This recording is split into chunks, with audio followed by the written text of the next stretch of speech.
pemirsa yang berbahagia, tentu tidak berlebihan kalau kita kemudian diperintahkan untuk bersyukur.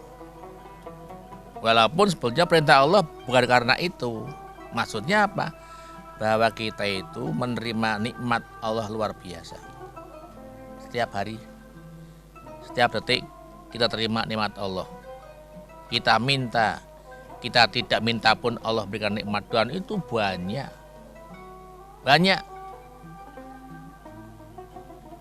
Andai kata kita ingin menghitungnya, ya, kita inventarisasikan, tidak mungkin bisa menghitung nikmat-nikmat yang diberikan Allah kepada kita ini. Walaupun kadang kita ketika mendapat cobaan sedikit saja, seakan-akan kita tidak pernah dapat nikmat Allah, ya kan, karena begitu. Orang ketika mendapat ujian, cobaan, dersulo, itu merasakan tidak ada nikmat Allah. Padahal kadang-kadang cobaan itu juga nikmat dari Allah SWT. Karena Allah Ta'ala mencoba manusia itu dengan hal-hal yang menyenangkan, juga bisa juga dengan hal-hal yang tidak menyenangkan.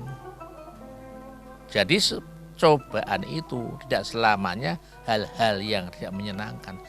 Hal yang menyenangkan saja bisa dicobaan bagi kita. Hanya kita tidak merasa, ya kan? Kita tahunya kalau itu kebahagiaan, wah bukan cobaan. Ya cobaan juga, ya, coba dengan hal yang baik maupun tidak, bisyari wal khair. Itu. Nah, kalau kita ingin menghitung nikmat Allah, kita tidak bisa hitung, tidak bisa. Ini dijelaskan dalam surat An-Nahl ayat 18. Wa in ta'uddu nikmatallahi la tuhsuha. Dan jika kamu menghitung nikmat-nikmat Allah, la tuhsuha, tidak mungkin mampu menghitungnya, saking banyaknya, tidak mungkin. Walaupun kita, Allah mengatakan dalam Quran seperti ini, ya, karena banyak itu kita kadang merasa, ya kan, kadang-kadang satu ketika merasa belas tidak diberi nikmat. Tidak mungkin itu, tidak mungkin. Walaupun kita merasakan seakan-akan kita tidak dapat nikmat, tidak mungkin. Allah memberikan nikmat kepada kita selalu, seperti air yang mengalir, tidak pernah berhenti itu. Innallaha laghafurur rahim. Allah Maha memberikan ampunan, ya, dan Allah Maha penyayang kepada umatnya. Nah, jadi saking pentingnya, ya, kita itu bersyukur, ya. Perintah syukur ini penting. Jangan sampai kita mengabaikan perintah untuk bersyukur. Itu Nabi manti-manti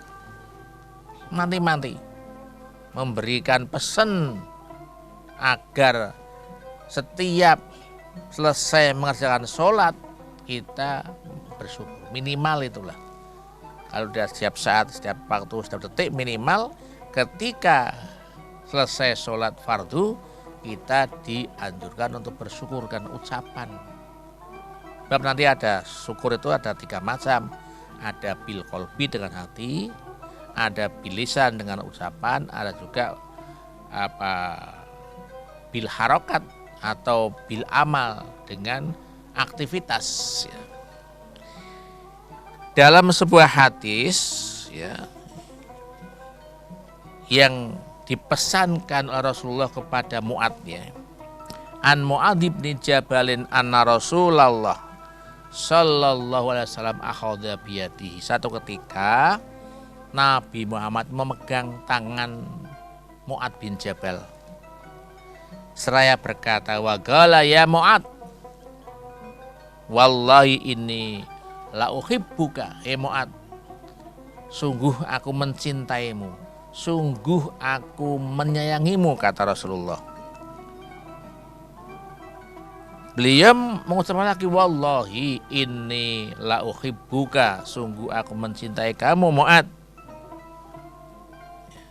Faqala usika ya Mu'ad, karena saya mencintaimu, aku ingin berpesan kepadamu, ingin manti-manti kepadamu, la tada'anna fi duburi sholatin takulu Allahumma a'inni ala dzikrika wa syukrika wa husni ibadatika.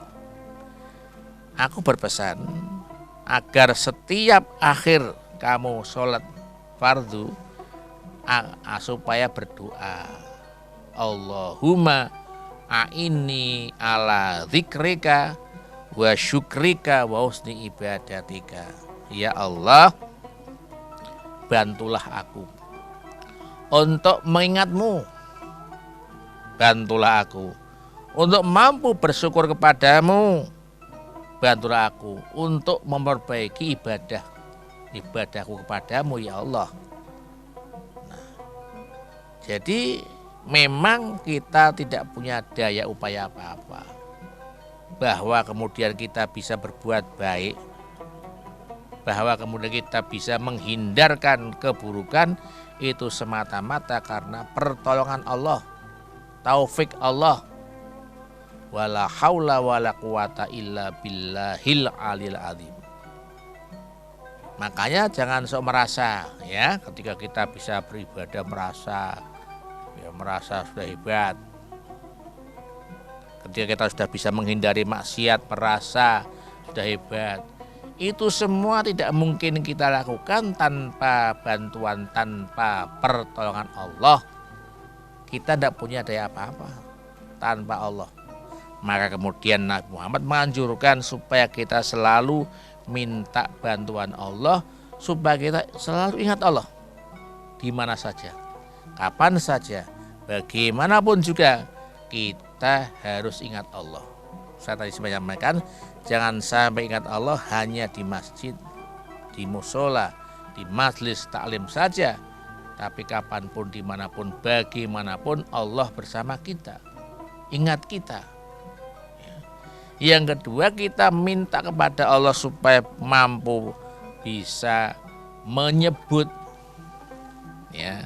Jadi menyebut, ingat itu. Yang kedua adalah supaya kita bisa bersyukur, wa syukrika, supaya kita itu mudah bersyukur, tidak menghilangkan apalagi menganggap bahwa nikmat yang kita dapatkan semata-mata hasil karya kita.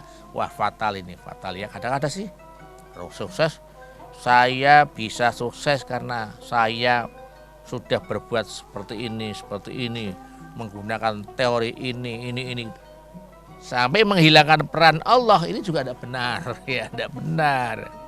Tidak benar. Kita tetap bersyukur kepada Allah. Wa husni ibadatika, dan kita selalu berusaha, ya Allah Gusti, mudah-mudahan saya bisa terus memperbaiki kualitas ibadah kita kepada Allah. Semakin lama semakin baik. Hari ini harus lebih baik dari kemarin, ya kan? Dan hari besok harus lebih baik dari hari ini, ya kan? Ini berarti kita ada upaya untuk peningkatan kualitas. Karena ibadah tidak hanya dituntut ingkatan kuantitas saja dalam jumlah durasi ibadah, tapi kita juga dituntut untuk meningkatkan kualitas ibadah kita kepada Allah Subhanahu wa taala. Lantas apa dampak positifnya kalau kita mau bersyukur?